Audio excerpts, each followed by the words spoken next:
வணக்கம் நண்பர்களே. இந்த கேள்வி திருமணம் நண்பர்கள் வணக்கம். பதிவு பக்கத்தில் சப்ஸ்கிரைப் பண்ணுங்கள், ஃப்ரெண்ட்ஸ் ஷேர் பண்ணுங்கள். நன்றி.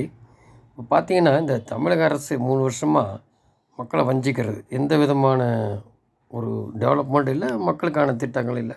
ஏதோ 2 ஃப்ரீயாக கொடுத்து அதையும் ஓசி பஸ்ஸு அது இதுன்னு சொல்லுவாங்க ஒழிய, மற்றபடி இப்போ இந்த 500 கொலைக்கு மேலே நடந்திருக்கு அப்படின்னு சொல்லி எடப்பாடி தரப்பு இப்போ தான் விழித்து சொல்கிறாங்க. 200 நாட்களில் பட்டி போட் கண்டோம். அதில் தான் கடைசியில் ஆரம்பிச்சிட்டாங்க வந்தது. அது ஒருத்தருக்கு ஒருத்தர் பெண் ரவுடி மக்குன்னு பகை. அதெல்லாம் ஒரே நேர்கோட்டில் எல்லோரும் இந்த மாயாவதி கட்சி தலைவராக இங்கே இருந்தவர் ஆரம்பிச்சிட்டாங்க. தலித் லீடரை கொலை நடக்குது. அது பின்னாடி யார் ஃபைனான்ஸ் கொடுத்தான்றது இன்றைக்கி கண்டுபிடிக்கணும் போலீஸர்கள். அது ஃபண்டு யார் பண்ணா, எந்த கட்சியிலேருந்து பண்ணாங்க, இல்லை எந்த தனிப்பட்ட நபர் யார், அதெல்லாம் இன்னும் தெரியல. இல்லாட்டி அந்த மாதிரி ஒரு ரவுடி கும்பல், வக்கீல் தொழில் பார்க்காட்டி ரவுடியாக இருந்த அந்த மலர்கொடி நபர் எப்படி 50 லட்சம்லாம் கொடுத்தாங்க. 50 லட்சம் மட்டும்தான், இல்லை அதுக்கு பின்னாடி இன்னும் பல கோடிகள் இருக்கான்றது மாதிரி விசாரணை போகும். மத்திய அரசு நிதி ஆயோக் பிளானிங் கமிஷன் பழசு திட்ட கமிஷன் அவங்க குறிப்பிட்டதை எல்லாத்துலேயுமே எல்லா வகையிலையும் பின்தங்கி 8வது 10வது இடத்துல இருக்குது தமிழகம். கல்வியிலையும் அப்படி தான். சரி, இந்த சில பள்ளிகளை அரசு பள்ளிகள் எடுத்து சென்ட்ரல் கவர்மெண்ட் ஒரு மாடல் பள்ளி மாதிரி உருவாக்கலான்னு பார்த்தா அதுக்கு இவங்க ஒத்துக்கிறது இல்லை. அதனால இப்போ இந்த 2000 கோடி நிறுத்தி வச்சுருக்கு மோடி கவர்மெண்ட்டில். ஏன்னா இந்த கல்வியும் கொண்டு மாட்டேறேன், அந்த பாலிசி ஏற்றுக்கிறல. சில பள்ளிகளை சென்ட்ரலில் டேக் ஓவர் பண்ணி பண்ணலான்னாலும் இது பண்ணுறல. அதே மாதிரி நவோதயா பள்ளிக்கூடத்தில் ஹிந்தி வந்துடும். ஆனால் இவர் நடத்துகிற பள்ளிக்கூடம் இப்போ பொன் பள்ளிக்கூடத்தில் மட்டும் ஹிந்தி சொல்லித்தரலாம். இது மாதிரி ஒரு திராவிட மாடலுங்கிறது அது செத்துப்போன மாடல். அது இதுக்கும் பிரயோஜனம் இல்லை. அது 2 திராவிடமும் அதுதான். ஆனால் இங்கே தான் ஓட்டை போட்டிருப்பானுங்க. அது மக்கள் கல்வி அறியோ இல்லை, அது எல்லாம் அப்படித்தான் போயிட்டுருக்குது கதை. அதுக்கேற்ற மாதிரி எதிர்கட்சி ஒருங்கிணைப்பு இல்லை. இப்போ 5 நாள் பயணமாக போய் மோடி அவர் பிஸியில் பார்க்க மாட்டார். ஆனால் ஒரு 2 பேர் மட்டும் கவர்னர் பார்த்துருக்காரு. அமித்ஷா பார்த்துட்டு வந்ததில் எல்லா டீட்டெயில்ஸும் இங்கே மாதிரி இவங்க எல்லாம் ஊழல்லேருந்து, இந்த மித்துலேருந்து, போதைப்பொருள்லேருந்து, இந்த கொலை கள்ளச்சாரம் எல்லாமே ரிப்போர்ட்லாம் எல்லாம் உள்துறையிலும் வாங்கி கொடுத்துருக்காரு. ஆனால் இதில் அமித்ஷா ஒரு நபர் சொல்கிறார், ஒரு ரிட்டையர்டு போலீஸ் அதிகாரி யூடியூப்பில். பழைய அமித்ஷா இதில் எடுக்கிறதுக்கு கொஞ்சம் காலதாமதம் பண்ணுறாரு. பையன் வேறு இதில் என்ன இருக்குது அப்படின்னு தெரியல. காரணம் அந்த பையன்கிட்ட தான் பொன்முடி பையன் 2 பேர் கிரிக்கெட்டில் இருக்கிறனால பேசிட்டு இப்போ பாருங்கள் என்ன நடந்ததுன்னு தெரியாது. அவர் வெளில மந்திரி ஆயாச்சு ஆச்சுங்களா. அப்போ அமித்ஷா அவருக்கு கரண்ட்டு கட் பண்ண இவர் மட்டும் இன்னும் வர முடியல, செந்தில் பாலாஜி. அவர் போட்டு கொடுத்த பண்ணல. இப்போ ஏடிஎம்கேயோட பழைய விஜயபாஸ்கர் கரூர் நபர், அவர் ஒரு இதில் மாட்டி இப்போ 2 பேர் கரூர் நபர். முதல்ல 2 பேர் ஏடிஎம்கே தான், ஒருத்தர் இப்போ டிஎம்கே வச்சுக்கலாம். இப்படி போகுது கதை.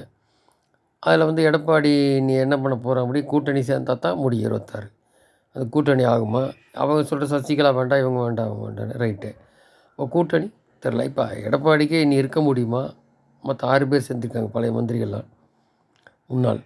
அப்போ அவங்க சொல்கிறபடி என்ன ஆகும், இல்லை மாற்ற போகிறாங்களா, இன்னும் வருங்காலத்து தெரிய வரும். இதில் இந்த அமித்ஷா நடவடிக்கை எடுக்கணும்னா அதுக்கு இல்லை என்ன கனிமொழியோட டேர்ம்ஸ் இருக்குது என்னன்னு தெரியல. எல்லாமே கொஞ்ச நாள் அதெல்லாம் வெளியில் வந்தால் தான் கிளியர் பிக்சர் ஆனால் தான் என்ன நடவடிக்கை எடுப்பாங்க அப்படின்றது தெரிய வரும். ஆனால் மோடி சொல்லியிருக்காரு இதுக்கு முன்னாடி டிஎம்கே காணாமல் பண்ணுறது 2வது. அங்கே இருக்கிற என்னென்ன நபர்கள்லாம் ஏன்னா முதலமைச்சர் மேலே 200 கோடி பழைய கதை ஒரு இது இருக்குது. 200 கோடி அந்த வாய்னது சம்மந்தமான அந்த மெட்ரோ.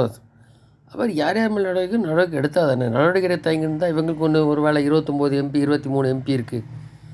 அப்படிலாம் தயங்கிட்டு இருந்தால் கெஜ்ரிவாலுக்கு 2-3 எம்பி தான் இருக்குது. அப்படிலாம் பாரபட்சம் பார்த்துருந்தா யாராக இருந்தால் என்ன, எம்பி இருந்தானே இல்லாட்ட உங்களுக்கு எம்பி இப்போ சஃபிஷியன்ட் இருக்குல்ல, சஃபிஷியண்ட்டாக எடுத்தால் தானே ஆகும். அப்படிங்கிறத மக்கள் எதிர்பார்ப்பாக இருக்கும். அதில் அது இப்போ என்ன நடவடிக்கையாக பார்க்கணும். அதுக்கடையில் இந்த செல்வ பிறந்தவங்க வேறு எப்படியாவது இவரை கைது பண்ணி வைக்கணும் அண்ணாமலைன்னு சொல்லி எல்லாம் பார்த்து அவர் ரகசியத்தை எடுத்தாச்சு.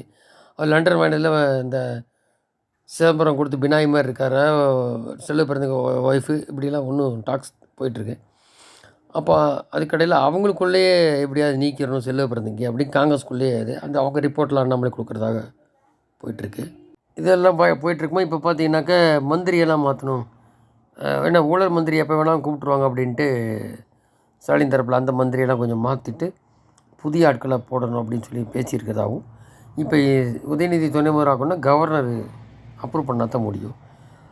ஏற்கனவே 30,000 கோடி சொல்லியிருக்கும் கவர்னர் என்ன அப்ரூவ் பண்ண தெரியாது. அதனால் அவர் டெல்லியும் வந்து நீ அவர் பவர் காமிச்சாருனாக்கா வேறு மாதிரி தான் போகும்.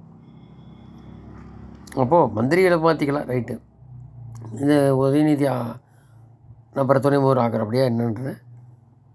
ஆனால் இன்னைக்கு குடைச்சல் என்ன என்ன சொல்லியிருக்காங்கிறது அவர் மறுநாள் ஆக்டிவேட் பண்ணுறதா தெரியும். இது கடையில் அண்ணாமலை வர சென்னை வந்த கவர்னரை பார்த்துருக்கா, அப்படி 1 மணி நேரம் பேசியிருக்காரு.